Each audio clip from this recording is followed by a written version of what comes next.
Welcome to Burlap Teachers. Enjoy the video. In this video, I will show how to make basil pesto dip. First, let's gather our simple ingredients. You'll need fresh basil, pine nuts, garlic, Parmesan cheese, and good quality olive oil. Having everything ready makes the process smooth and enjoyable. Make sure your basil is washed and dried thoroughly, and toast those pine nuts for a few minutes in a dry pan to bring out their nutty aroma. This foundational step is key to a delicious dip. Now let's get blending.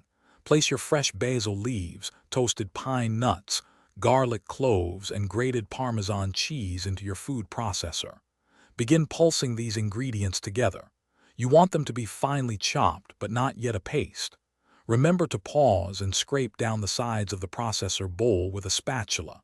This ensures everything is evenly incorporated and ready for the next step. Next, it's time to add the olive oil to achieve that perfect pesto consistency. With the food processor running, slowly drizzle in about 1/2 cup of high-quality olive oil. Keep blending until your pesto dip is smooth and creamy, but still has a little texture. Finally, season your dip with a pinch of salt and some freshly ground black pepper. Taste and adjust as needed to suit your preference. Your delicious basil pesto dip is now ready to enjoy.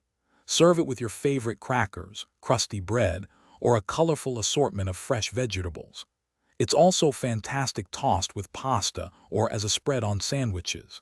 If you have any leftovers, simply store them in an airtight container in the refrigerator for up to 5 days. For longer storage, you can even freeze it.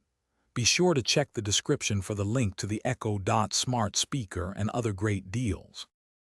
Thanks for watching. Consider subscribing if this video helped you.